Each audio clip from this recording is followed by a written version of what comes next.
अस्सलाम वालेकुम। वालेकुम अस्सलाम। कैसे अंकल आप? ठीक हैं? अल्हम्दुलिल्लाह जी। काम कैसा चल रहा है अंकल आपका? कारोबार तो बस कोई पूछे ना, बस ऐसे ही है जी। सही है।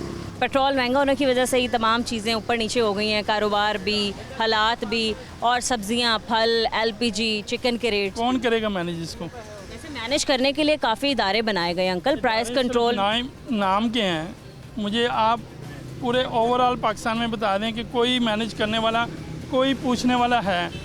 हॉस्पिटल देख लें, थाना देख लें, कचहरी देख लें, जी डॉक्टर देख लें, सब्जियां देख लें, आटा देख लें, दाने देख लें, कोई चीज़ बता दें आप, कोई मैनेज हो रही है तो। को कंट्रोल करने के लिए जो इदारे बना दिए गए हैं वो क्यों बनाए गए हैं जब उनकी कार्रवाई ही नज़र नहीं आती? यही सवाल तो मेरा है ना जी। अच्छा, ये आप सवाल मुझसे पूछ रहे हैं? हाँ जी, कि कौन मैनेज करेगा अवाम को? तो ये हमें तो अवाम को इस वक्त सिर्फ अपने पेट की पड़ी है कि रोटी का, उसको इस कदर मजबूर कर दिया कि वो शाम को ये सोच रहा है कि शाम को मैंने बच्चों के लिए लेके क्या जाना है, दिहाड़ी लगानी है, बच्चों की रोटी चली जाए बस। उसको इस वक्त कोई बचत नहीं है, कोई किसी चीज़ की कोई वो सेविंग नहीं कर सकता। इस वक्त सिर्फ वो अपना पेट पाल रहा है।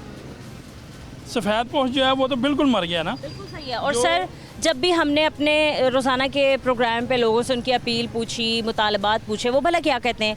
वो कहते हैं और कुछ ना करें, कोई लग्जरीज़ ना दें, बस हमें थोड़ी सी महंगाई में रिलीफ चाहिए, फल सब्जियां जो हैं वो सरकारी नरकनामों के मुताबिक मिलें, तो हम अपनी रोज़ी कमा रहे हैं, हम खुश हैं। थोड़ी सी हम मेहनत कर रहे हैं। हम तो गवर्नमेंट से ये जो सब्सिडी दे रहे हैं, हमें बिजली में दें, हमें सब्ज़ी में दें, हमें राशन में दें।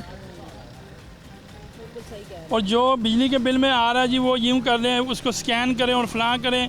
बिजली का बिल आप देख लें, 200 यूनिट, कोई ये तुक तो नहीं बनता ना। 200 यूनिट के 1 यूनिट ऊपर चला जाए, बिल आपका 10,000 पे चला जाता है। एक बंदा, हाँ जी, एक बंदा जो कमाई महीने के 30-40 हज़ार रुपया उसकी 10,000 कैसे बिल देगा? वो आप उसको बजट बना दें। जिसके 4 बच्चे, मैं अपनी बात करूँ, मेरे 5 बच्चे हैं, मैं मजबूरन, मेरा बच्चा FSC की है उसने, अब मेरी इतनी इस्तात नहीं है, मैं ड्राइविंग करता हूँ, किसी के पास जॉब कर रहा हूँ, तो 40,000 सैलरी में मैं अब उसको यूनिवर्सिटी दाखिला नहीं दिलवा दे। बच्चे का शौक़ है पढ़ने का, लेकिन मैं नहीं पढ़वा सकता। मजबूरी में उसको भी नौकरी करनी पड़ती है, दिहाड़ी पे काम करना पड़ता है। वो अब यही है, मेरा हाथ बटाएगा। मैंने उसको यही कहा, बेटा अब नहीं गुजारा हो रहा, या कहीं होटल में, और ज़्यादा से ज़्यादा FSC करके उसको ऑफिस बॉय से आगे नौकरी नहीं मिल रही। और यही वजह है कि बच्चे पाकिस्तान छोड़ के जाना जा रहे हैं। बिल्कुल यही वजह। वो ज़हनी तौर पे वो मरीज़ बना हुआ है। उसकी आप उसकी शक्ल देखें, वो बिल्कुल ऐसे ही उसको कितनी ख्वाहिश होगी कि मैं आगे जाऊँ, यूनिवर्सिटी जाऊँ, मैं आगे पढूं, और फिर मतलब फैमिली प्रेशर की वजह से या फिर घर के हालात हो ऐसे होने की वजह से कि फादर नहीं पढ़ा पा रहे हैं, तो वो कितना डिसहार्ड हो गया। मैंने बताते खुद फर्स्ट ईयर में नौकरी पढ़ाई छोड़ दी थी। अच्छा जी, इसी वजह से यही हालात। और अब आपकी आने वाली नस्ल भी यही सारी चीज़ें तो देख। ये नस्ल दर नस्ल हमारे साथ ये होता जा रहा है, तो हम क्या करेंगे? किसके आगे रोएं? ठीक है। कोई अंकल आप हुकूमत से मुतालबा करना चाहते हैं? मुतालबा ये नहीं, जब तक हम खुद नहीं ठीक होंगे। कुरान पाक में अल्लाह पाक फरमा रहे हैं, जालिम लोगों पर जालिम हुक्मरान मुसल्लत कर दिए जाएंगे।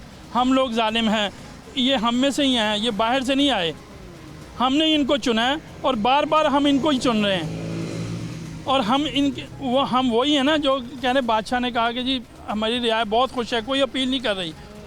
वज़ीर ने कहा जी इनको मारें। चंद दिन बाद वो 10 बंदे इकट्ठे होकर बादशाह के दरबार पे आ गए। उन्होंने कहा जी हाँ जी, ये क्या है जी लोग, जी अब लोग आए हैं अपील करने के लिए। उन्होंने कहा नहीं बादशाह सलामत, बंदे ज़्यादा कर दें ताकि हमें जल्दी जल्दी पढ़ें और हम जल्दी जल्दी अपने कामों पे जाएं। हम वो लोग हैं कि जो खाने वाले हैं।